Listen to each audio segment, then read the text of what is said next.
Hello and welcome to a National Agriculture in the Classroom mini webinar. Today I'm going to show you what Agriculture in the Classroom has to offer AP Human Geography teachers. My name is Andrea. I'm an education specialist for the National Center for Agricultural Literacy. I specialize in secondary education. First thing, I want to introduce you to the Agriculture in the Classroom organization. In almost every state, you'll find an Agriculture in the Classroom education program. I'll include a link to a web page where you can find a program local to you. National Agriculture in the Classroom is the umbrella organization, so be sure to connect with both your state organization and us on social media, and then watch for professional development opportunities and new resources that you can use in your classroom. With that introduction, let's jump into Unit 5.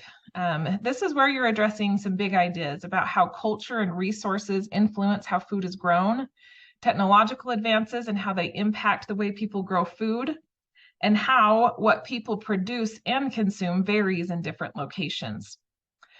So looking at Unit 5, the first thing your students need to know is how and why agriculture is relevant to them. Unless you live in an extremely rural area, or your students may not know how agriculture impacts their daily life. To help make this connection, here's an engagement activity that we call a search for the source. The activity starts out with the question, what's the original source of our everyday necessities? Do they come from the store, the farm, a factory, or natural resources? You can complete the activity in class with an actual relay race, or you can use a Quizlet or a Kahoot that we have prepared to do it digitally. For example, what's the original source of a cotton t-shirt? Well, it's cotton from a farm. How about shoes? We buy them from the store. However, the original source isn't the store, it's actually the farm. Shoes are made often from leather that's a byproduct of the livestock industry. The ingredients found in mayonnaise come from the farm. Water is a natural resource. Does toilet paper come from a factory? Toilet paper is made in a factory, but it actually comes from trees that are harvested from managed forests, also known as tree farms. Milk comes from dairy farms. Popcorn also comes from the farm, along with a hamburger and all the fixings. We buy cell phones from the store, but is that their original source? Nope. Cell phones fall under natural resources. They're made out of plastic, glass, and metal, all items that come from products that are mined from the earth.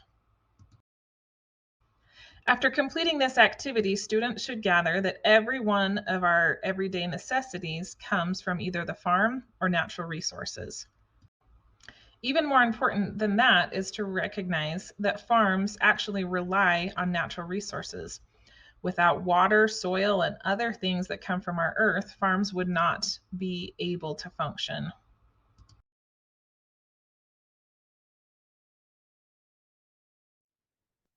Okay, the primary resource that we have for you as AP Human Geography teachers is actually a website that has links to numerous lessons that meet the standards and objectives in your class. So I'm going to share my screen and take you to that page. The National Agriculture in the Classroom website is found at agclassroom.org. This is what the page looks like. If you click on Teacher Center and then on Course Topics, you'll find each of the subject area lesson plan pages that we have, and under here by geography is AP Human Geography. I will also post a direct link to this page for you as well, if that's easier. So here on the AP Human Geography page, you'll find a list of all of your standards and objectives. So 5.1, 5.2, etc. So everything's organized to hopefully help you find it really easy. If I click on 5.1, it's going to take me to what we call the curriculum matrix.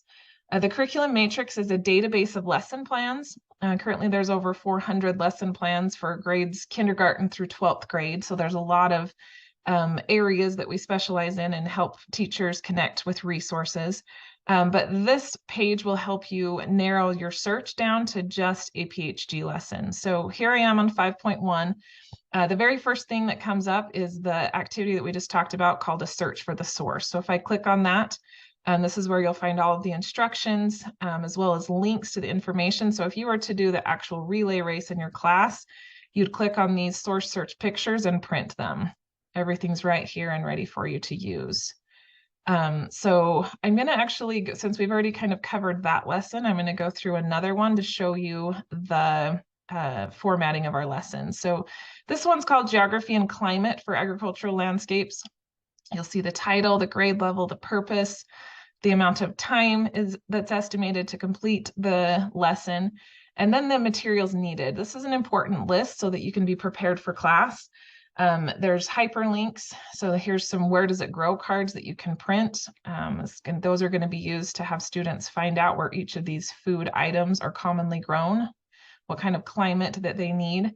So here is all of your things that you'll need to teach the lesson. There's some vocabulary words.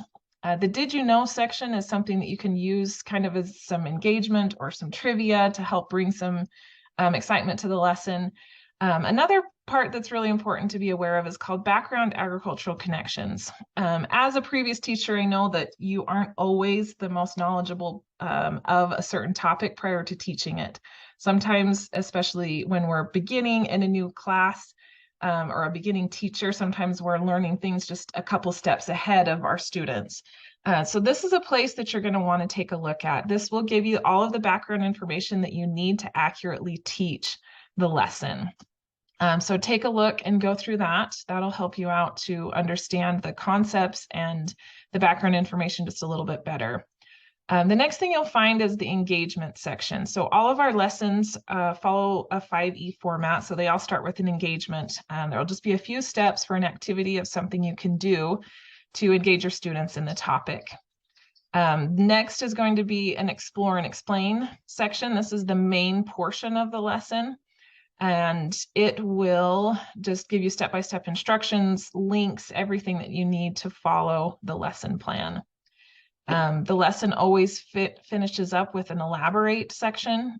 These are extra activities that if you had some time or students that completed early that you can complete that just adds to the topic. Okay, finally, there's an evaluate section. These are usually bullet points or key concepts to make sure your students understand. And then there's also sources if you want to understand where any of the statistics or graphs or other things came from, you can find them linked there. And the last thing is companion resources. What we call a companion resource is anything that can be added to support a lesson. So it could be a book, a website, a kit that helps carry out an activity in the classroom, anything that helps you out on that route. So that is the format of the lessons on the curriculum matrix. You can find the standard alignment by scrolling to the very bottom of each lesson on the curriculum matrix. If you click on Education Content Standards, you'll see a list of all of the standards and objectives that that lesson meets. So if you look at the APHG section, we have the topics as well as the essential knowledge included in our matrix, and you can see where that's aligned. Some lessons will be aligned to more than one. Before we wrap up, I want to point out just a few lessons that you'll find as you explore the curriculum matrix and the lessons that are tied to APHG. We've already been over topic 5.1, so I'm going to start with 5.2. Earth's Land and Soil Resources is a lesson plan that you'll find that gives you instructions on how to use an apple to demonstrate to your students and show them how much land we have on Earth to grow our food and to live on. There's step-by-step instructions and just a really great example of how you can show your students how little land we use to produce our food and how it's used. For topic 5.3, you'll find the Columbian Exchange of Old and New World Foods. This lesson helps students see the patterns of diffusion and how food was transferred throughout the world. Topic 5.4 is one that we don't have any prepared lessons yet, but stay tuned. Hopefully by next year when you're teaching this class, we will have something for you, but you will find some companion resources. These are articles, books, or websites that can contribute to some lesson material that you might already have. Topic 5.5 about the Green Revolution has a lesson that uses the PBS documentary, The Man Who Tried to Feed the World, which is a great context for students to learn and explore both the positive and the negative consequences of the Green Revolution. Just a fantastic documentary.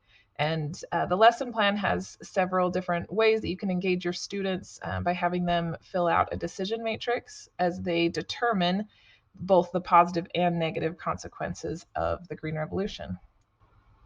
Topic 5.6 helps students get to know the agricultural production regions in the United States, where they are able to tie climate to geography and recognize the places where our food is grown and what specific foods in commercial agriculture, as well as intensive and extensive farming practices.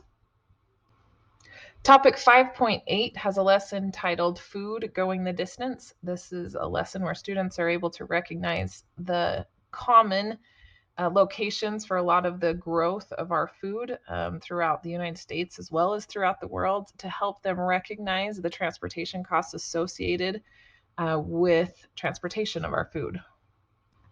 Filling the global grocery bag for topic 5.9 helps students recognize that our food system really is a global system, and helps distinguish the main elements of global food distribution and how different political relationships play part in our global supply chain. Topic 5.10 is one that I could really spend a lot of time on.